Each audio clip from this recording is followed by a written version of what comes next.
On the mound, he looked to be 10 feet tall and threw so hard some guys swung just so they could sit down. And that, ladies and gentlemen, was a fastball at better than 100 miles an hour. In 24 years since his only All-Star appearance, J.R. Richard has gone from the top of that 10-inch mountain to life in the depths. The story and the road back up next.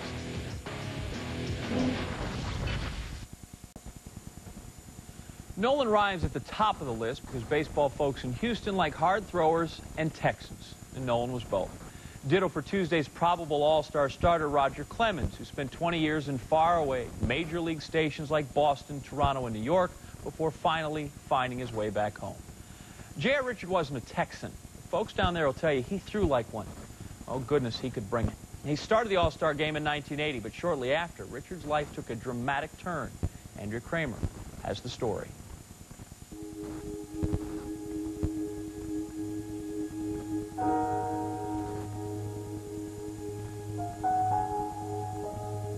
It was 1993, and James Rodney Richard had hit rock bottom.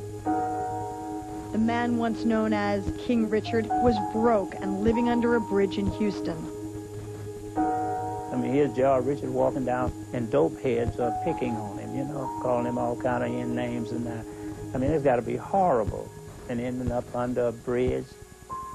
This is J.R. Richard, the greatest pitcher ever threw a ball. And on the mound, from the Houston Astros, James Rodney Richard. From 1976 to 1979, J.R. Richard dominated opposing hitters. He averaged 18 wins and twice struck out over 300 batters in a season. And that, ladies and gentlemen, was a fastball at better than 100 miles an hour. In 1980, Richard was the starting pitcher for the National League in the All-Star game. At 10-4 with a 1.96 ERA, he was off to the best start of his career. But then his troubles began. I felt fatigueness in my arm and wasn't feeling strong and powerful like I've been feeling, which I've told the Houston Astros a number of times. In his 2 starts following the All-Star game, Richard was unable to pitch beyond the 6th inning. The Astros sent him for tests. Doctors found a blockage of arteries in his right shoulder, but didn't feel it was serious enough to require surgery. Many in the Astros organization and the local media felt that Richard was exaggerating his arm trouble. There's no chance of him hurting himself seriously. He's agreed to pitch, so he's pitching. I think the type of tired arm he's got is better that he worked regularly. They say, oh, you know, he black, it's all in his head. So it's one of those things that has gone through the years, it's all in his head. Ain't nothing wrong with it. The Astros reluctantly placed Richard on the disabled list. When the team left for a road trip, he stayed behind in Houston. 3 weeks after the All-Star game, Richard was in the Astrodome testing his arm.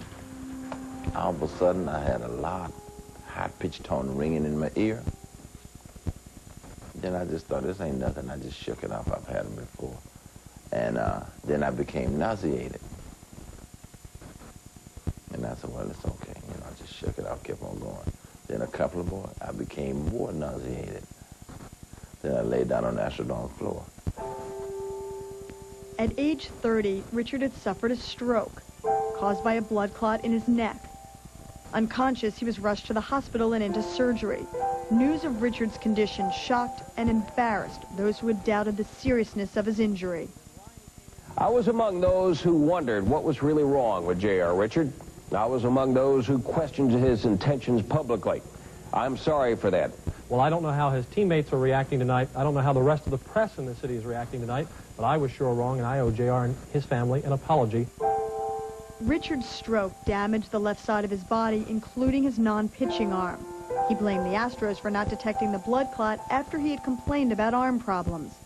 Others blame Richard's stroke on his drug use. I thought he had lost his life, mainly because of the things that he was going through, the things that he did. Drugs were the #1 part that I think caused the stroke. The recreational drug use was unfortunately at its height. And, you know, it was no secret that a lot of the guys did it, and he was one of the guys who did it. What role in your life did drugs play? Sociable role, if any role at all, because it was so minute. It wasn't See, because people enhance the idea that, you know, he's doing a lot of drugs. And we're talking cocaine here? Right. But it doesn't make any difference what anybody say about me. As long as I know the truth within myself, I'm happy. What's the truth? That I did do some drugs. But I didn't do overly a whole bunch of drugs like other people say. Following a year and a half of physical rehabilitation to strengthen his left side, Richard attempted a comeback during the 1982 season. Unable to regain his velocity or control, he went 0-2 with a 13.62 ERA in 6 appearances with the Astros AAA affiliate. Richard retired from baseball and began selling cars and motorhomes while investing some of the millions of dollars he made during his 10-year major league career. He was married and got divorced, and there was bad investments, and you know, to lose that amount of money, which I heard was somewhere in the neighborhood of $10 or $11 million, is a lot. Richard did win a $1.2 million settlement against the Astros and their medical staff for misdiagnosing his condition. But still, he struggled financially. He fell behind on his mortgage payments, and his house was foreclosed on in 1993. 11 years after his baseball career ended, J.R. Richard, a one-time All-Star pitcher and multimillionaire, was homeless. The bridge at Beechnut Street and Highway 59, where he lived, is just 8 miles from the Astrodome. At what point are you laying on a piece of plywood under a bridge in Houston thinking, I was the starter in the 1980 All-Star game. How did my life come to this? How do you grapple with those thoughts? Easy. You're born with nothing, you're going to die with nothing. The Lord giveth and the Lord taketh away. So what I'm blessed with was being able to live with that. Not killing myself or drinking myself into a stupor, because I didn't let the past get me down. News of Richard's homelessness shocked his friends and former teammates, who were unaware of his financial problems. When some friends of mine saw J.R. underneath the bridge, they called me.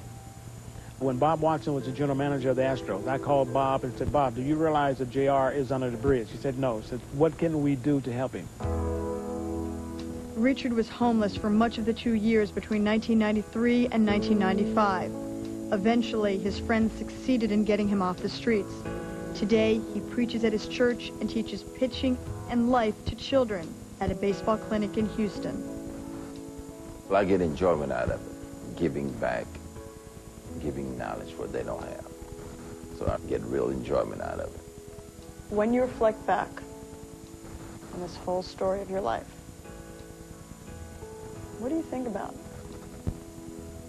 Sometimes the ifs and what ifs. Then at the same sense, I'm thinking about that it wasn't. So what are you going to do now? Because this is the hand you dealt with. You learn how to play cards. You get up and live, or you lay down and die. So you choose one. And to live is what I've chosen. Perhaps stemming from the lawsuit Richard filed against the Astros and their medical staff, there's virtually no relationship between the team and its one-star pitcher. It weighs on Richard that his number has not been retired. Some paying customers seem troubled too. So for 3 years, there has been a fan-inspired campaign, Honor JR, to elicit support in the community to retire his number 50.